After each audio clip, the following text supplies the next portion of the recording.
Onward اگر آپ پڑھنا شروع کریں گے تو اللہ تبارک و تعالی نے علماء سو کی مثال جو ہے کتے کی سی دی ہے. اللہ تعالیٰ فرماتا ہے یہ جو علماء، بلعام بن باورا ایک بہت بڑا عالم تھا یہودی، اس کی مثال اللہ تعالیٰ نے دی ہے کہ اس کی مثال کتے کی سی ہے کہ اس کو کوئی چیز ملتی ہے تب بھی یہ زبان ہانپتا رہتا ہے، نہ ملے تب بھی ہانپتا رہتا ہے کہ وہ لالچی ہے نا. یعنی کتے کا کام یہ ہے کہ وہ لالچ میں زبان باہر نکال کے رکھے، چاہے پیٹ بھرا ہوا ہو یا نہ ہو. علماء کی مثال اللہ تعالیٰ نے کتے کی دی ہے قرآن حکیم کے اندر. آپ اندازہ کریں کتنی سخت مثال ہے. ہم بھی یہ بات کرتے ہیں، پنجابی جی محاورہ ہے کتی چورانا رلی ہے، سنے ہیں نا. یعنی چور سے بچانے کے لیے، گھر کی حفاظت کے لیے کتا رکھا جاتا ہے. جب کتا ہی چوروں کو بتانا شروع کر دے کہ فلاں قیمتی مال فلاں جگہ پہ اس کو لوٹ لو، تو اس کو پنجابی میں کہا جاتا ہے کتی چورانا رل گئی ہے. یعنی کتا جو ہے وہ الٹا چوروں کے ساتھ مل گیا ہے. ہمارے علماء کی بھی مثال یہی ہے. وہ علماء جو اپنی پبلک کو یہ کہہ رہے ہیں قرآن و سنت ڈائریکٹ نہ پڑھنا گمراہ ہو جاؤ گے، تو یہ اس سے بڑی کیا دشمنی ہے؟ ہم غیر مسلم کو کیسے قرآن پیش کریں گے اگر ہم اپنے مسلمان بھائی کو یہ کہہ رہے ہیں قرآن ڈائریکٹ نہ پڑھنا گمراہ ہو جاؤ گے؟ کیوں کہہ رہے ہوتے ہیں؟ کیونکہ ان کو پتہ ہے قرآن میں وہ کچھ لکھا ہے جو ہمارے عقیدوں، ہمارے بابوں کے عقیدوں کے خلاف ہے. اگر یہ بات کریں گے تو گمراہ ہی ہوگا نا. تو یہ جو پٹی پڑھا رہے ہیں، مجھے پتہ ہے اس سے بڑے اسلام کے دشمن کون ہیں.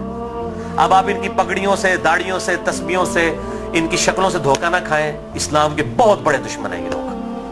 اللہ تعالیٰ ان کے شر سے محفوظ فرمائے.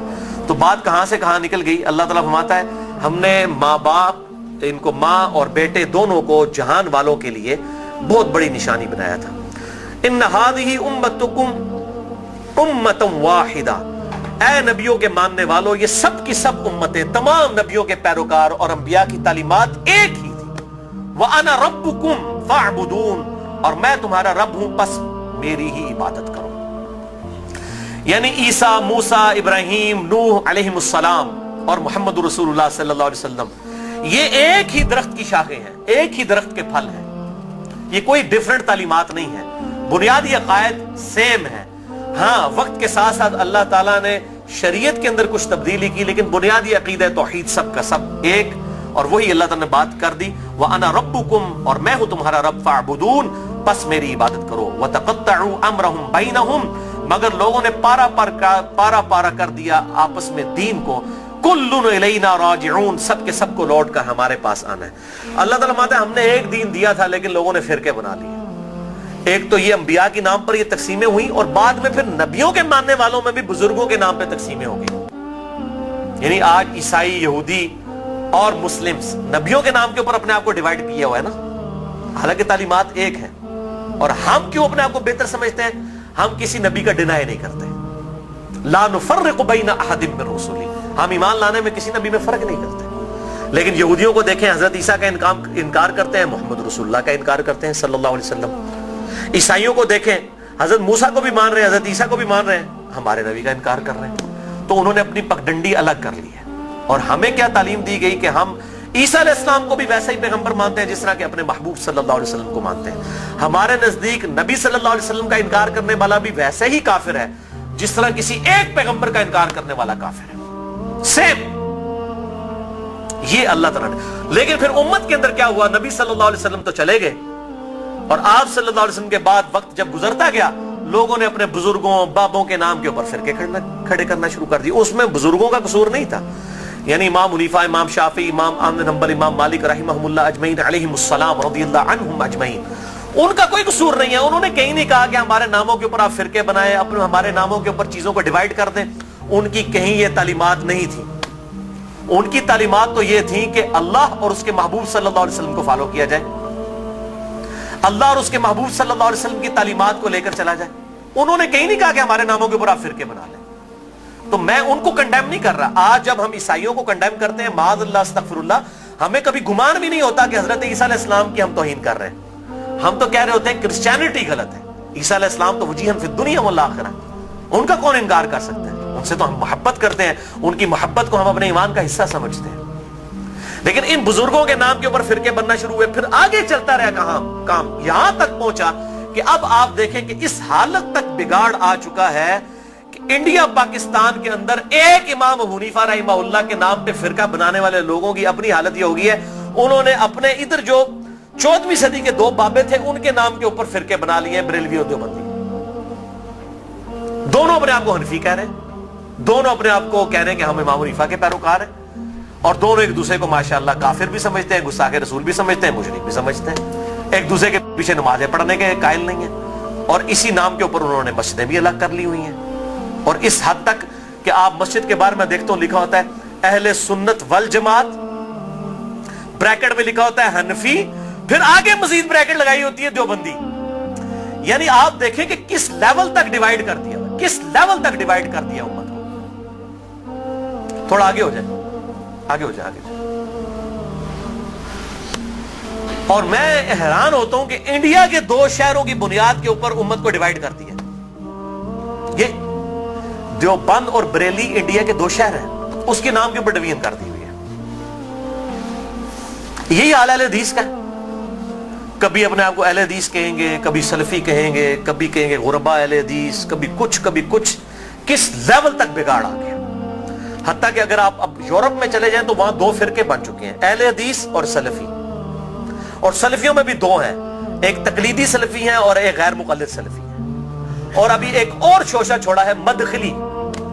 یہ ایک اور فرقہ جو ہے وہ عرب کے اندر نکلا ہے, جو کہ اپنے علاوہ سب کو کہتا ہے کہ یہ اہل حدیث سے خارج ہیں, ہم کوئی بہت بڑے اہل حدیث ہیں. یہی ہوتا ہے میرے بھائیوں, جب یہ پارٹی بازی شروع ہوتی ہے نا, اس کا انجام یہی ہوتا ہے. خدا کے لیے اس طرف واپس آ جائیں جہاں ہمارے محبوب صلی اللہ علیہ وسلم ہمیں چھوڑ کر گئے تھے. ہوا سماکم المسلمین من قبل وفی ھذا. اللہ کے پیغمبر ابراہیم علیہ السلام نے اس قرآن کے نزول سے پہلے تمہارا نام مسلم رکھ دیا تھا, اور اس کتاب میں وفی ھذا اللہ نے بھی انڈورس کر دیا اپنے آپ کو مسلمان کو. کیوں اپنے آپ کو ڈیوائیڈ کرتے ہو؟ کس لیول تک ڈویژن کرو گے؟ پہلے کہتے تھے جی اگر ہم سنی شیعہ کی ڈویژن نہیں کریں گے تو پتہ کیسے چلے گا, چلو جی وہاں بھی مسئلہ حل ہوا. پھر آگے گئے جی نہیں اگر ہم حنفی شافعی مالکی حنبلی اہل حدیث نہیں کریں گے پتہ کیسے چلے گا, چلو وہاں بھی مسئلہ حل ہو گیا. پھر آگے نہیں جی اہل حدیث میں بھی اتنی پارٹیاں تھیں تو ہم سلفی کہیں گے تو تب پتہ چلے گا.